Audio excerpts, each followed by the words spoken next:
محترم اساتذہ کرام السلام علیکم، میں ہوں حسن ممتاز نومین پبلشرز کی جانب سے، اور آج کی اس ویڈیو میں ہم بات کریں گے صفحہ نمبر 74 کی، جو کہ نالج ویل اردو سیریز میں موجود ہے، اور یہ کتاب نرسری کے لیے ترتیب دی گئی ہے۔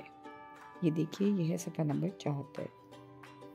یہاں 3 آئیکنز بنے ہیں زبان دانی کے: سننا، بولنا اور پڑھنا، کیونکہ ہم انہیں 3 مہارتوں پر کام کر رہے ہیں، اور ایک چوتھا آئیکن ہے جس میں ہے ملانا، یعنی بچے یہاں لفظوں کو تصویروں سے ملائیں گے۔ تو سب سے پہلے QR کوڈ کی مدد سے آپ بچوں کو کہانی سنائیے۔ کوشش کیجیے کہانی میں ان الفاظ پر زیادہ زور دیں جو کہ غین سے شروع ہوتے ہیں۔ اس کے بعد بچوں کو غین کا تعارف دیجیے۔ فلیش کارڈ دکھائیے یا بورڈ پہ بڑا بڑا لکھیے غین کی بڑی شکل کو بھی اور چھوٹی شکل کو بھی، اور بچوں کو بتائیے کہ یہ غین ہے، غین غین غین، جس کا نام ہے غین اور آواز ہے غ، نام ہے غین آواز ہے غ، نام ہے غین آواز ہے غ۔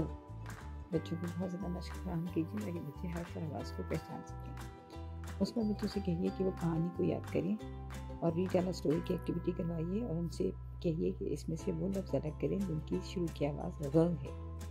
پھر بچوں کو تصویر دکھائیے، تصویر کے متعلق بات کیجیے۔ غباروں کا رنگ پوچھ سکتے ہیں، آپ کو غبارے اچھے لگتے ہیں یا نہیں اچھے لگتے، اس تصویر میں کتنے غبارے ہیں، بچے نے کس رنگ کی شرٹ پہنی ہے۔ اس طرح پکچر کمپریہنشن کے حوالے سے تصویری تفہیم یعنی کہ آپ کر سکتے ہیں۔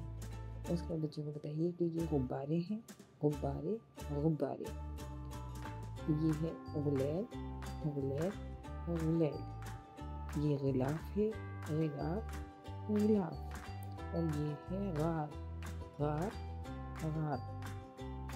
غبارے، غار، غلیل اور غلاف، ان سب کی ابتدائی آواز ہے غ۔ غ غبارے، غ غبارے، غ غبارے، غ غار، غ غار، غ غار، غ غلیل، غ غلیل، غ غلیل، غ غلاف، غ غلاف، غ غلاف۔ بچوں سے بار بار مشق کروائیے تاکہ بچے ابتدائی آواز کو پہچان سکیں اور لفظ کے ساتھ اس کے تعلق کو قائم کر سکیں۔ اس کے بعد آپ فلیش کارڈ دکھائیے غبارے، غار اور غلیل غلاف کے، تاکہ بچے ان الفاظ کو پڑھ سکیں۔ کارڈز کو شفل کیجیے، بچوں سے پوچھیے کہ غلیل کہاں ہے، یا انہیں رک کے پوچھیے کہ یہ کیا ہے، تاکہ بچوں کا ریڈنگ جو ہے، بچوں کی ریڈنگ اسکلز جو ہیں وہ بہتر ہو سکیں، بچے ان لفظ کو پڑھنا جان سکیں۔ پھر ہم نے ایک تصور دینا ہے بچوں کو، کیونکہ جوڑ توڑ کے زیادہ سے زیادہ مشق کروانے سے بچے الفاظ اور حرف کو جان جاتے ہیں۔ تو بچوں کو بتائیے کہ الفاظ حروف سے مل کے بنتے ہیں۔ تو غبارے میں جسے غین بے الف رے یہ ہے، غار میں غین الف رے ہے، غلیل میں غین لام یہ لام ہے، اور غلاف میں غین لام الف اور فے ہے۔ بچوں سے بہت زیادہ مشق کروائیے، بار بار پوچھیے کہ غار میں کون کون سے حروف ہیں، غلاف میں کون کون سے حروف ہیں۔